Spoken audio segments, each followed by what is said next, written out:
It's time to talk about all the best comic books of the week, and it's a little bit bittersweet. We're seeing the end of Life Zero and Maestro World War M, two of the better series of the entire year. You could absolutely bank on those things being quality, but we saw the beginning of a couple other things, including a big event from Marvel that wasn't too bad. And here to talk to me about that is my good friend Drew from Comics Lead. How you doing, Drew?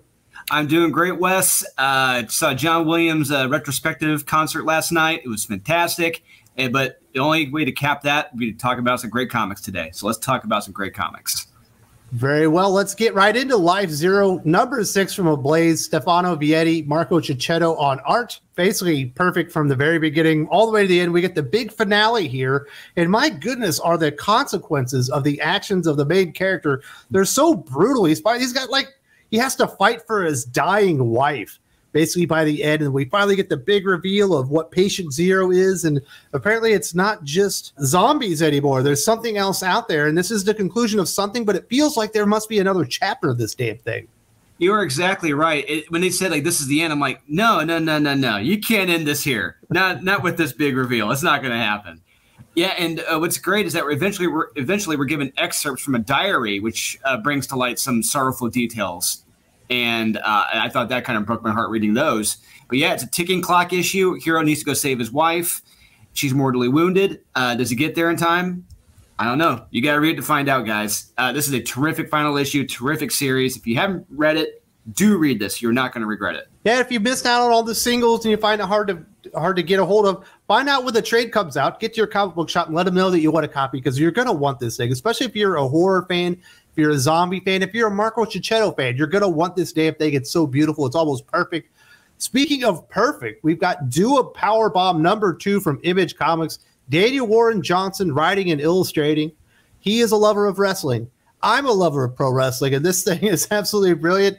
We have this main character whose mother has died, was murdered by another wrestler, and has a chance to go into a tag team match to raise his mother from the dead. But the only person that will tag with him is the man that murdered his mother. Wow, what are you talking about? Some intrigue and stuff here. There's a big reveal at the end that was a little bit what I would call a holy shit moment. Do a Powerbomb number 2 somehow ups the ante. I couldn't believe it got better. Yeah, absolutely. And we've completely forgotten to mention Daniel Warren Johnson's art. His art in this is fantastic. And yeah, our hero, she makes a deal with the devil, and she takes the devil up on the offer, and it's got to do a little tag team match. Has to do a tag team. And yeah, like you said, who's that tag team partner? It's pretty shocking who it is under the mask.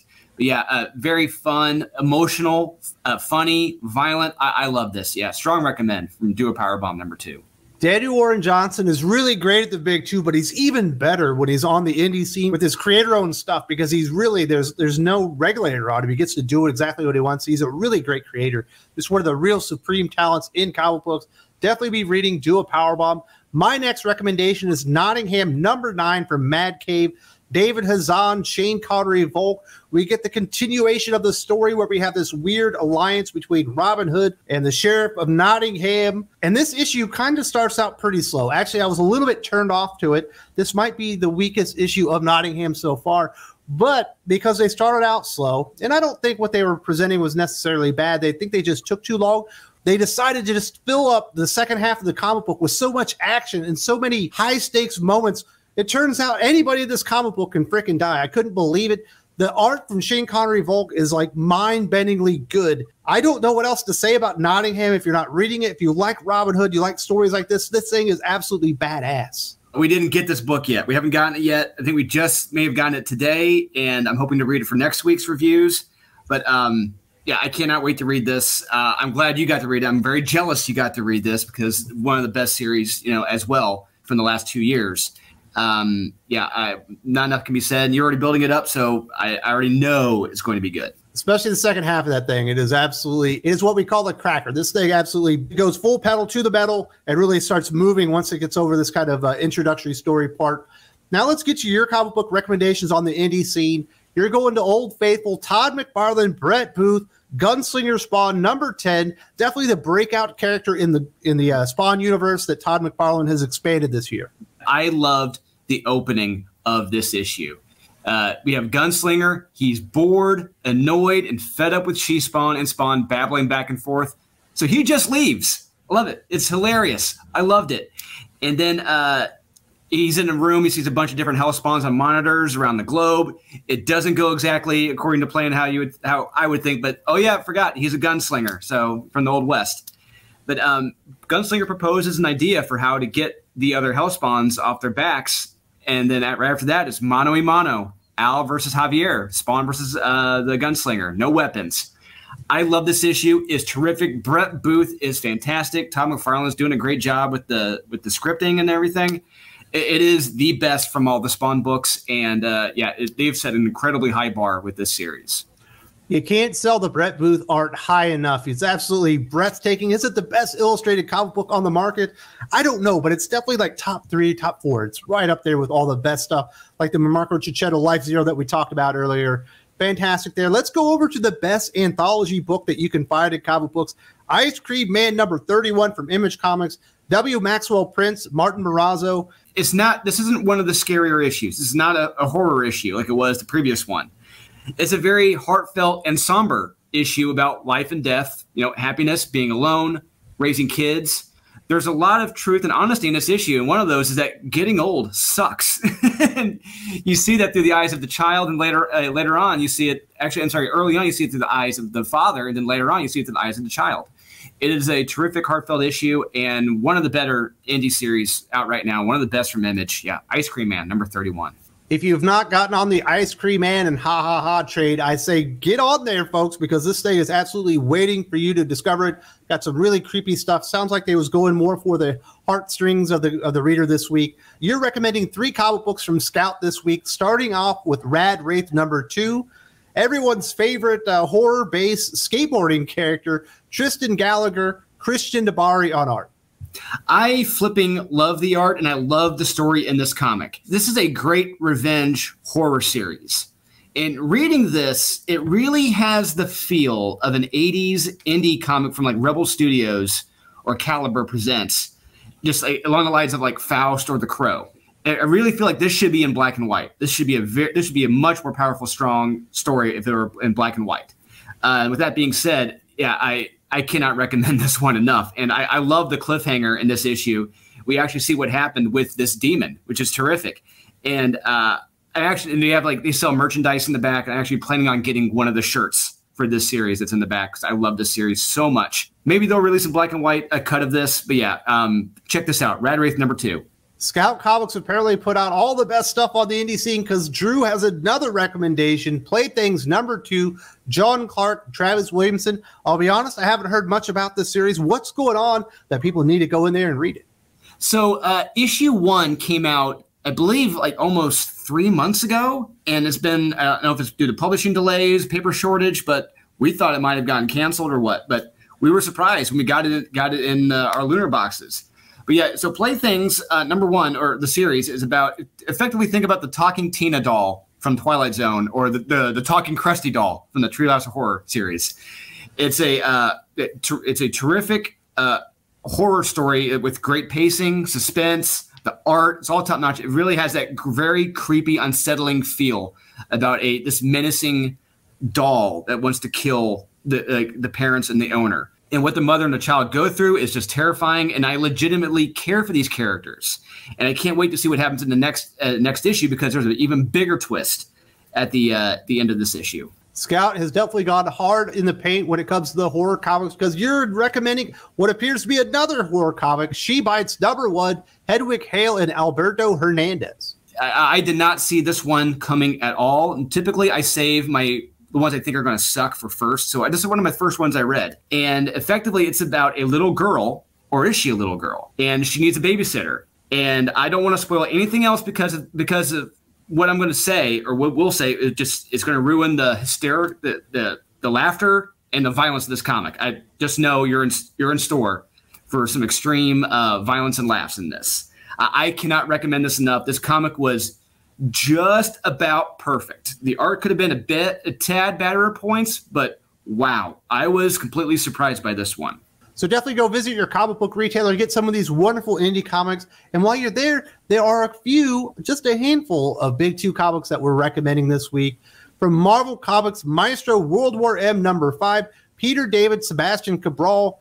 So we got a new artist on this one, which I would have preferred they would have kept the original artist to finish up the series. But this thing is a really good ending to this Maestro series that Peter David has been putting out. This is the 3rd chapter of it. And we get to see this odd team up of Maestro and Abomination storming the castle, going after Doom and Namor. A lot of stakes in here. And it kind of leads directly into Peter David's original story, introducing the Maestro. I think it maybe could have been a little bit better, but definitely really highly recommend this one. Yeah, I agree. It could have been a little bit better, but the one thing I love about Peter David is that he gets the small things. Everything small he does correct with Doctor Doom. Like every type of small thing, it's perfect for Doctor Doom. It's incredible how right he gets him compared to the jackasses who spewed out the Hellfire Gala #2. It was a complete breath of fresh air. And there comes a great point in this early on in this issue where Abomination asks Maestro, what keeps him going this whole time, and it's pretty damn messed up and very spiteful, and I just flipping loved it. And he's just full of piss and vinegar, the Maestro. It goes out with a bang and ends in a place where Future Imperfect picks up. And I cannot recommend this issue enough. The whole series, beginning to end, loved it. Can't wait to reread it. I'm absolutely going to miss Peter David's Maestro series. This is the 15th issue that we've got of that. The good thing is, at least we got an announcement that he's going to be doing a Joe Fix-It kind of follow-on series, staying in with the Hulk stuff, but going to another time period and further examining another character, so I'm excited for that. Also from Marvel Comics, I'm going to recommend a.x.e. Judgment Day #1, Kieron, Gillen, Valerio, Schiti. This is the beginning of the big X-Men Avengers Eternals crossover book. I didn't have high hopes after reading Eve of Judgment, the lead-in to this. But this issue is actually pretty darn good, especially after you get through the first 10 pages or so. The pace really picks up. There's a lot of action going on. I think they could have built up the stakes better within the story, but coming out of it, I was quite impressed and happy with the comic book. It looks good. It reads perfectly fine. I could tweak it here and there, and I talked about that in my full review. But on the whole, I think it's a good comic book. Yeah, I agree. The gloves come off in this issue. It was great, and by the end of this, it's not looking good at all for the mutants, which I truly love. They've had it coming now for a couple years, and we know who's pulling the strings, and we know who's trying to stop the war, and we see the tactics they want to introduce. It's going to be very interesting in the next few issues. There was one part in this that's we're told what happened. We're not shown it. I really do hope we get to see it in an upcoming issue. We're going to see that in X-Men Red. I guarantee it. I hope so. If we don't, I'm really going to be pissed. But I'm going to recommend this one too. Yeah, I was shocked. You said, I think the low expectations after the eve of this. I'm like, how much worse could this be? But no, it was all right. Yeah, which is very good for X-Men standards these days. Now, I'm not fully convinced. I'm not going to go read the tie-ins and stuff like that. It wasn't that good, but I'm going to enjoy the a.x.e. Judgment Day series as long as it kind of keeps up with this kind of quality. Now let's go over to what I personally think is the best comic book in the entire industry. We got a new issue of Batman Superman World's Finest #5, Mark Waid, Dan Mora. I don't know what else to say about this comic book. It's absolutely perfect. This thing ends the very first story arc that they have in a very exciting fashion. We see Superman make some really big sacrifices. We get to see 5 or 6 heroes decide that they want to be the ones that make the sacrifice and acting like heroes. You don't see that in comic books very often. This is not a cynical take on superheroes. This is a celebration of superheroes, and I absolutely love every single page. Yeah, and we can't forget Dan Mora. Holy crap. It just these kick-ass action sequences that he's drawing, and just I love it. Both him and Mark Waid, they are a dream team right now. And at the very end of this, we're teased something in the future, which is present day on a certain island, which is happening on another series. This is great. He's tying it into current continuity, which is terrific. And it's the perfect mainstream comic book from the top 2.